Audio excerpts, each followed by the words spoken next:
Welcome. I'm your host, Malcolm Gallagher, from our BizVision studios in the UK.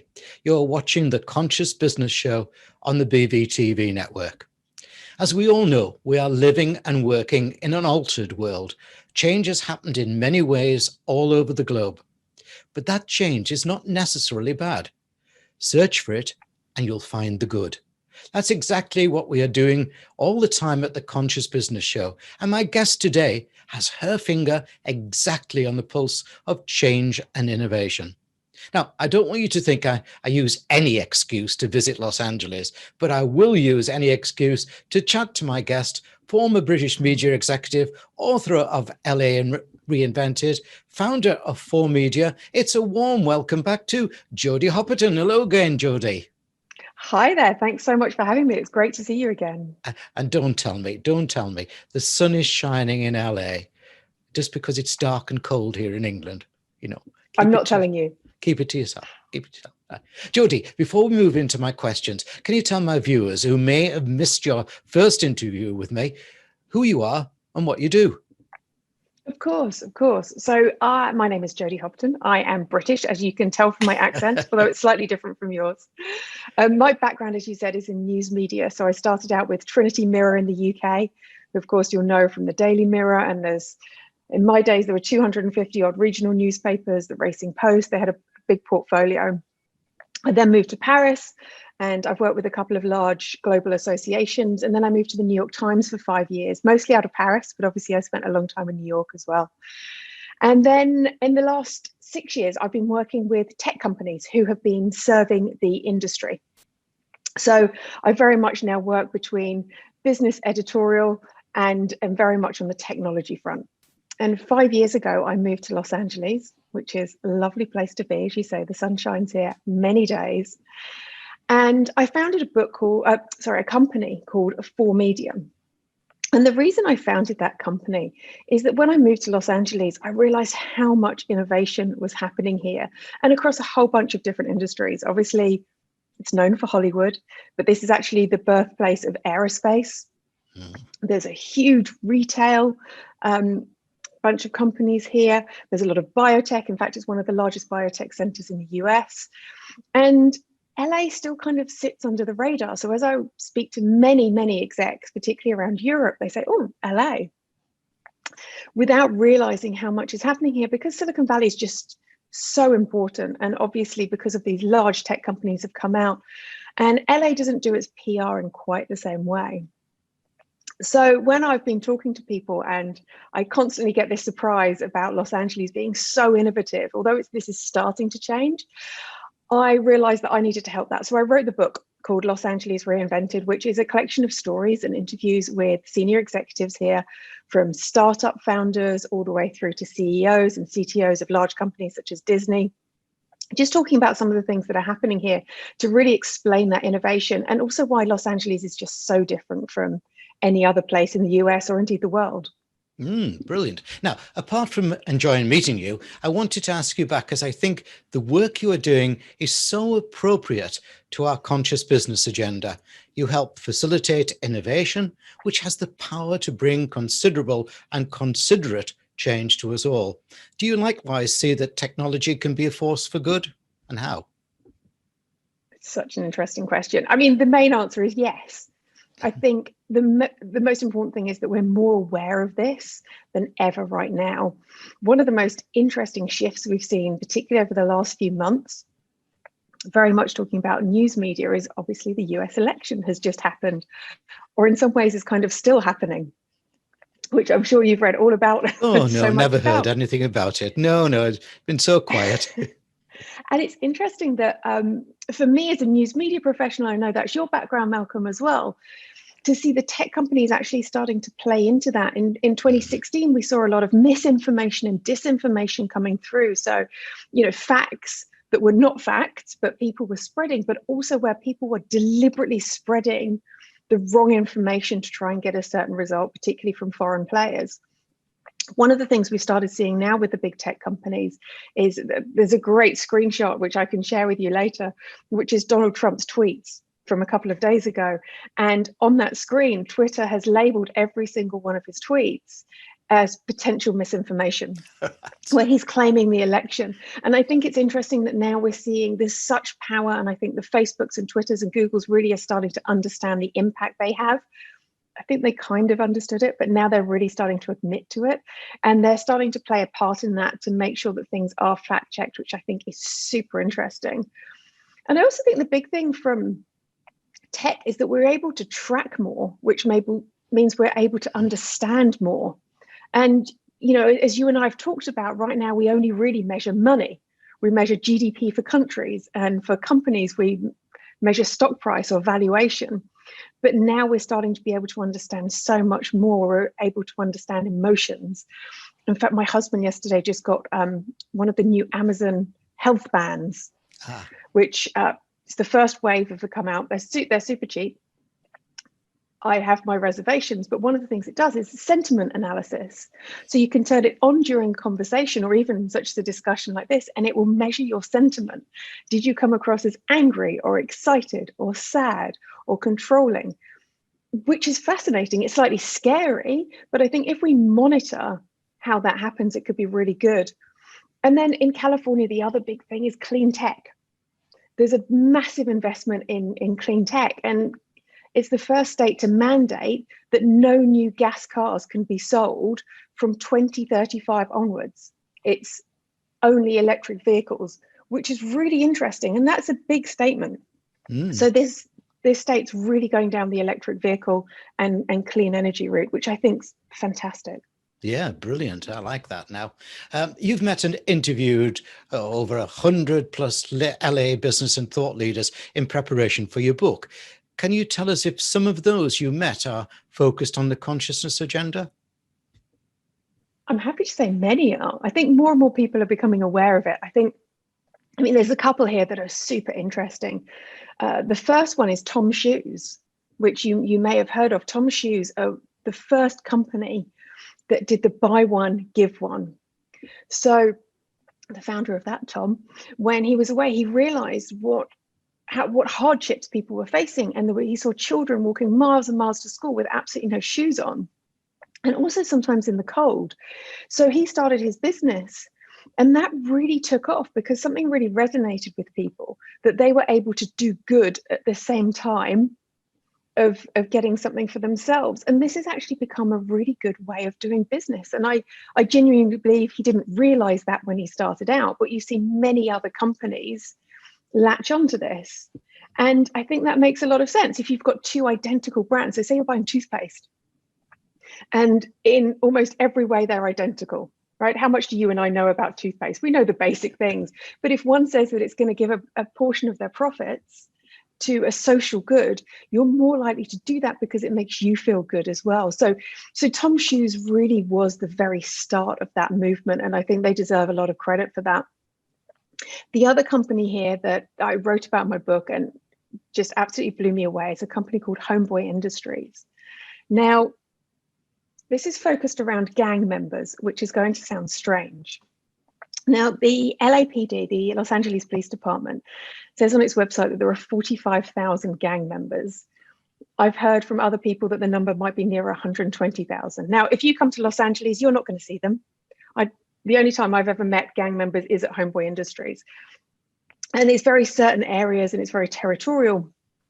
But they've set up a business that helped break the cycle of gangs. And it's actually set up by a Jesuit priest. It's now a $7 million business. I think they're expecting to go up to 20 million in the fact that they bring in $7 million and spend $7 million. But what they've done is they've set up a bunch of different businesses.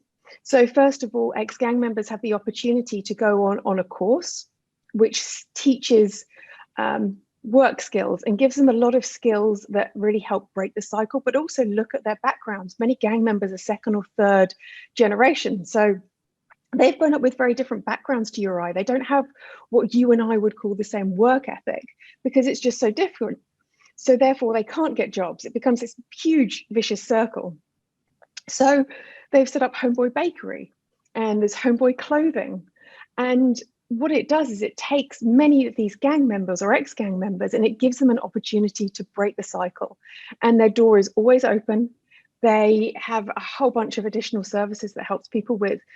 And a lot of people make donations. So again, it's that people will buy from there. You feel good going to Homeboy restaurant or a Homeboy bakery because you know you're helping this, and they've demonstrated how much good they can do.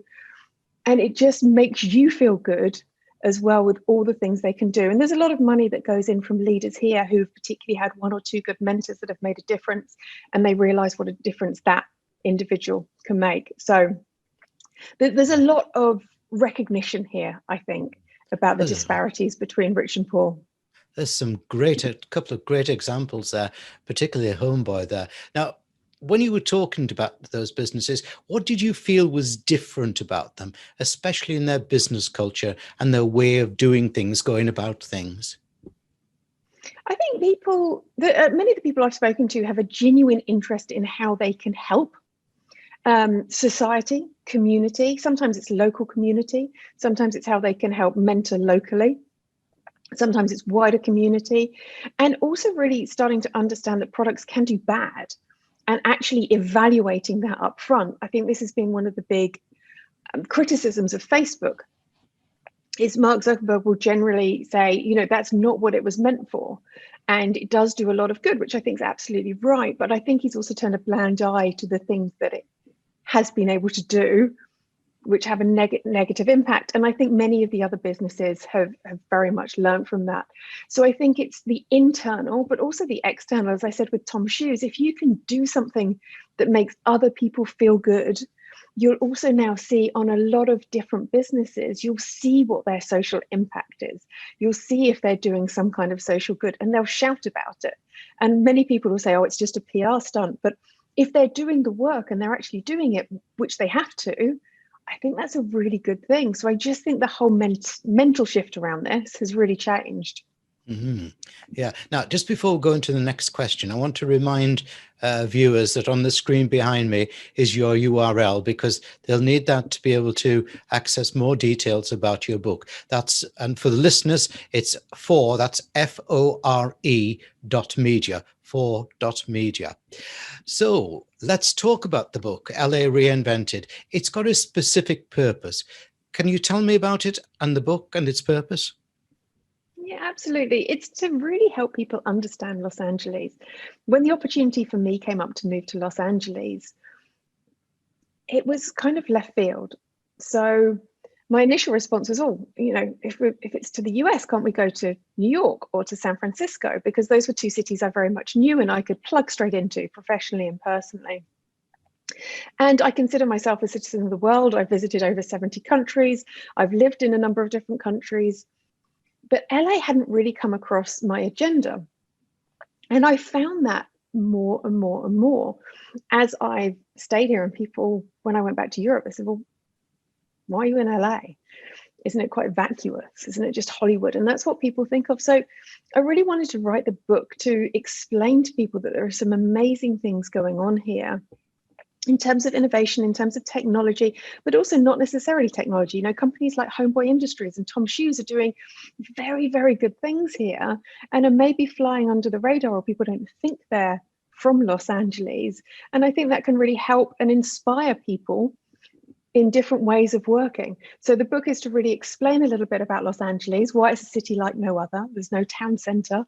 In fact, Los Angeles, as people think of it, is actually 88 cities packed into one, which is LA County. Santa Monica is its own city. Beverly Hills is its own city. Culver City, which is about 30 meters from where I'm sitting, is its own city, yet I'm in LA. So it's just this very different culture here. And people don't understand it, which is why they don't think about it. So I really wanted to explain Los Angeles a little bit more. I quite understand. And I've been quite a few times, as I was saying to you, in the last 3 months. And I was in Culver City the other night there, not realizing how close it was to you. So tell me how FORE Media, though, helps a business both set up and integrate within the LA community. To me, that's a very conscious act, as it's at that time you can influence that particular company into the right conscious vision. Yeah, so I think there's two ways in which we work. The main part of the business is that we bring European execs over to learn about innovation. And I use innovation very, very loosely, but to learn about different ways of doing business here. So it's fairly popular in Europe that senior executives, particularly the C-suite, will do an annual or a biannual pilgrimage, I'm going to call it, to Silicon Valley, to really look at the forces that may affect their business. And like it or lump it, a lot of innovation and a lot of new technology does come out of California. It comes out of the US, but very specifically California. And even many businesses in the UK and Israel and in other places, once they get to a certain size, they move to the US because it's such a huge consumer market. So this is a great place to get it to work. And also there's a lot of investment here. There's a lot of VC money. So if you really want to make a business fly, it's a very popular place to come. So we help execs if they want to just come over and visit and learn, either for a very specific thing, a specific issue they want to focus on, or whether they want to make investments or find strategic partners. But then some businesses want to set up here. And as I said, LA is a very difficult city, to understand. The businesses don't necessarily operate in the same way. It's very much on network and people you know. People are very open to making introductions, but it's not written anywhere. It's hard to find who are the right people. And you'll have conversations such as this, say, oh, these are the interesting things. And as you and I were just talking before going live, I've got my pen in my hand because I write notes. Mm-hmm. Because you think, oh yes, do you know what, I should introduce you to so and so. And there's very much this personal connection, which does stem from Hollywood. So we'll help European companies set up here when they first come. And it may be very simple, from setting up office space to helping them hire. And it may be from business meetings and also sales and marketing, because doing business is very different, particularly to the UK, very, very different. And I think we'll talk about that a little bit later, but it's a very, very different way of doing business, and people have to be prepared for that shift. Our consciousness is about the 3 Ps of planet, people, and profits. I can see how profits figure high in the USA business culture, especially in Hollywood. But how are you seeing the shift to the compassionate consideration of planet and people? It's a really, really interesting question. And I think it's really hard to measure. So a lot of this is anecdotal. There's a really interesting company. In fact, company is probably the wrong word, organization that's funded by a foundation in the city and VCs, which is called Pledge LA. And they work with tech companies and venture capitalists here. And people will take a pledge specifically to look at the 3 Ps and not just profit, but also to give open and honest reporting to a survey every year so it can be measured. Because I think until we know where we stand, it's very difficult to change things. So that's really a really important work that they're doing. And we're seeing that change. This has been running now, I think, for 2 years, and you're starting to see those changes come through. And I memean, we're seeing it in the country right now. It's one of the reasons we're seeing the change in government, because the 70 odd million people that voted for Joe Biden and Kamala Harris were very much horrified by the lack of respect for people, and particularly minority groups.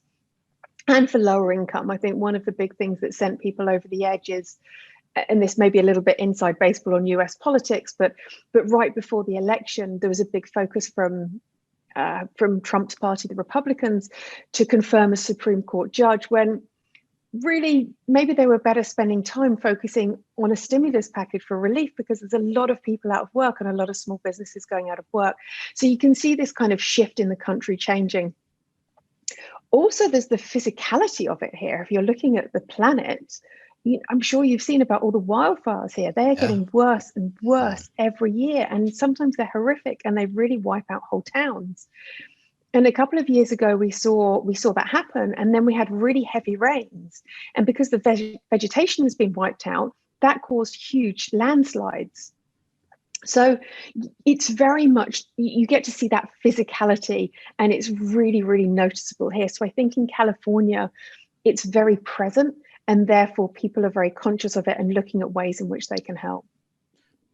Brilliant. Yes, I was just so fascinated about what you were talking about there. My mind was not looking at the next question, so I'll have to read it now. I want to talk to you about another aspect of the consciousness agenda, and that is the gender agenda. You're an impressive achiever as a woman in business, But sadly, that's not normal. In London, for example, in the UK, for example, 98% of the venture capital money goes towards male ventures. Do you think it's changing in the USA and especially California? Is opportunity evolving for women right at the top level? It's certainly changing. It's not changing quick enough, in my opinion, and many others. But just going back to the funding that you brought up in the UK, so as part of Pledge LA in their 2020 findings, actually 18% of the funding goes to females. So that's nowhere near split, but 18% is a lot better than 2%. So we are definitely making progress. But again, on females earning, women are still earning 71.4% on the dollar compared to men in Los Angeles. And that's a big difference. It is changing, but very slowly. I also think COVID's had a very negative impact on that. There's a number of different reports that have shown that because schools are closed, it's the females, it's the women that have taken on a lot of the childcare responsibilities. And to have a full-time job and have small children is tough or nigh on impossible. And you literally cannot do it all. People say you can have it all, but you can't. You can't look after 1, 2, 3 children and have a full-time job and try and make a house operate and make sure everyone's fed and watered. It just doesn't work. So there has to be some give coming up in that. But again, pointing to the election and what's just happened here, there's a woman of color as vice president. That is huge for the US. There's this great image of all the previous VPs in American history, and every single one of them has been a white male.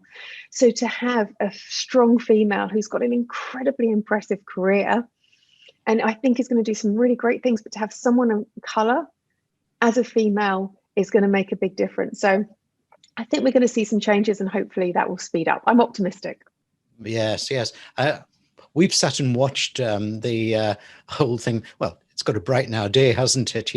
But what we did feel was watching the other night there is that Joe Biden, in his acceptance speech was all about you, and talking about what he was going to do for the people and how important the people.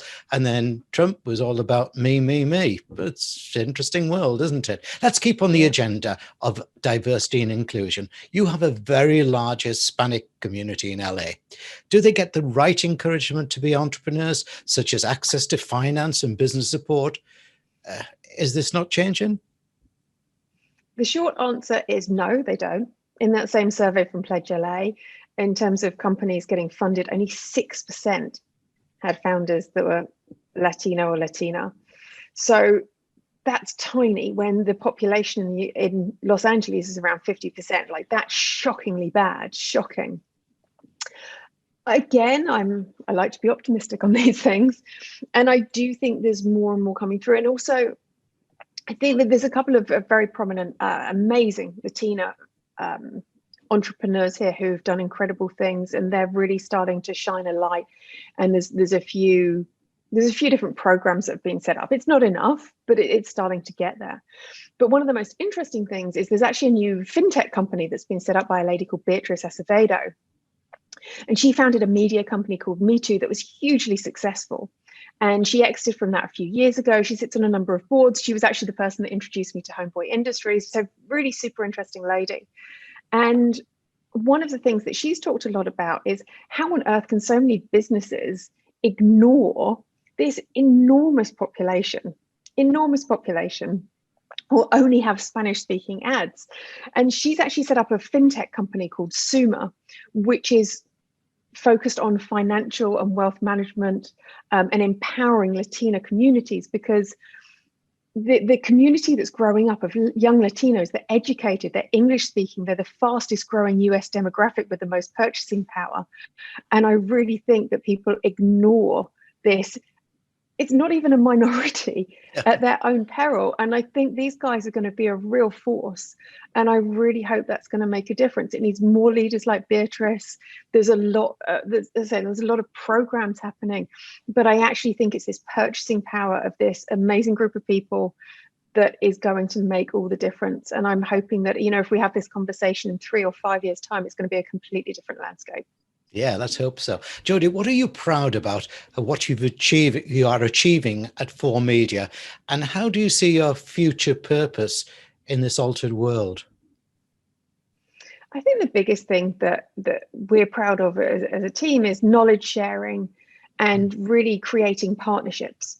So we sit at the beginning of that, and because many of the team I work with are Europeans or have spent time in Europe, they really understand the challenges and the differences between the US and Europeans, so can really help translate that and bring that right knowledge and introduce the right people. But once we've introduced, we step back and we let those relationships naturally bloom. And I think that's really important, that we don't try and kind of hang on to that. And seeing that these partnerships are really working and seeing some of these great ideas coming through to Europe is wonderful to watch. I mean, one of the ones I'm most proud of is about 5 years ago, I was working with an Austrian company, and they created the first ever VR experience in Austria, which was at the Austrian Philharmonic Orchestra, which of course is incredibly famous. And that was absolutely fantastic. To see something so practical come out of something that we'd done is incredible. And of course, we've seen a few British companies and other companies here thrive. And it's really nice to be able to be at the beginning of the journey, but also it's like being a parent. You're there at the beginning to really guide and show the way and make the connections that you can do and help as much as possible. But really, there are so many smart people out there, and being able to make those connections, and particularly in conscious business, show that are other ways of doing things is incredibly important. And it's a nice way of doing business. Yeah. Now, here in the UK, we're approaching a thing called Brexit. You might have heard of it. And my mission... May have heard of that. Yeah, yes. And my mission is to encourage UK businesses to grow their ability to trade globally. So this is a bit of a bundled question.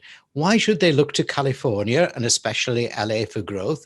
How should they approach working in the USA market, such as finding customers or collaborations? Is being British a hindrance or a help? A lot of questions there, I know, but being British, you're so well placed to see both sides of the fence. Yeah, I mean, as I said earlier, there's a lot of people, a lot of British companies in foreign countries that come to the US because it's such a massive market. I mean, LA is a huge consumer market, huge. It's second only to New York in the US, and people wouldn't necessarily think that. But there's an expression here that people use. So if you can make it work in LA, you can make it work anywhere. Right. Because there's so many different demographics here. And by being able to measure that and work with so many different people, that means your business can be a success. And I think there's over 100 languages spoken here. There's almost 100 consulates here from different countries. So although it's not the capital, it's this really huge market that people flock to. I think the big thing that people don't necessarily realize is it is very different doing business here, very different. Our natural tendency as Brits is to be a little bit humble, and is to go in and talk to people and say, oh, we do this and we're quite good at it. You can't do that in America. One of the big things is really getting your sales and marketing right. You can't just have the same thing in the US, because it's a very different way of doing sales and marketing. And you have to have a lot of confidence, and you have to be able to back that up with statistics and get great quotes from your clients. And it's uncomfortable. I remember when I first went to New York and I was thinking about moving there, and a lady who's actually now the CEO of the New York Times, Meredith Kopit-Levien, I'd been introduced to, and we were talking about different roles, and she just said, Jodie, one thing that you are going to have to learn here as a Brit, should I mean this in the nicest way, is you can't be humble. You have to tell people what you're good at, and these are the things that you're good at. You need to tell people that, because they're not going to work it out for themselves, and they're not going to take the time to work it out for themselves. And that was such a great piece of advice. And I see that so much in all the sales and marketing here. You have to be direct, get to the point, and tell people why you're good. And then, of course, be able to back it up. And I think the other thing about LA, or maybe the US, is, it does help being a Brit. I'm going to say it's the last country where we're welcome. That's untrue. But really, people love the British accent here, and you can get away with murder being a Brit, and you do very much get welcomed, which is a really good thing. So it definitely does open up doors, and there's a great network of Brits here. There's the British American Business Council, London and Partners are here, the UK Department of Industry and Trade are here, and there's a lot of people that can help open doors. And as I say, those personal connections are really, really important here. I like that bit that you're talking about, the selling yourself. The other evening, I was in New York City with a gentleman called Clint Arthur, who is on the radio in New York City of the Greatest Business Show. It's called, But all he says is, it's the humble brag. You've got to be a celebrity entrepreneur and sell yourself. Something we probably have to get over. Our coyness, as you say in the British. Jodie, final question. It's not comfortable for Brits. It's really not comfortable for Brits. I know. And so it's something that it takes a while for people to get used to. Yeah, I'm getting used to it. Jodie, I hope we'll continue our virtual relationship. You're a very inspirational person. And one way I thought we could do that and bring value to members and to people who are watching is helping USA businesses see the opportunity and successfully enter the USA market. So let's start, please, by giving them 3 things that UK CEOs and boards must consider about the way of doing business in the USA. Oh, interesting question. The first thing is definitely think big. Just by default, the US market is so much bigger than the UK market just by population. So really think about that and realize that the opportunity is so much bigger. It's also a huge consumer market. So really it's focusing on the fact that it is consumer, but also that there are different demographics. So as I talked about, you have to understand who those consumers are and who your target audience are. It's not necessarily white men or white women. You've got to think about different languages. Got to think about different approaches. And I think that's something that's really important. There's a bunch of people that specifically work on that here and help companies there. The second one is definitely confidence in presentation. And we've talked about that, but I can't underestimate how important that is, really, because for people, if you don't have confidence in your own business, they're not going to have confidence in your business. And that's just the way the mindset works here. And in fact, my third thing is language overall. It's not just the confidence and the humble brag. It's also the phrases that we use. One of my favorites is if we say, with all due respect. That does not mean with all due respect. That means shut up. You don't know what you're talking about, in the nicest possible way. You can't use those phrases here because it's so British that people won't understand it in that way. So it's really understanding that it's 2 countries divided by a common language. Yes. And that is very important. We've got to keep talking, Josie, because we've got to bring the opportunity to the UK companies to get into this big market that's in the USA. So let's keep chatting. Jodie Hopperton of FORE Media, thank you again for a brilliant interview. Such a pleasure to speak with you, and look forward to doing it again soon.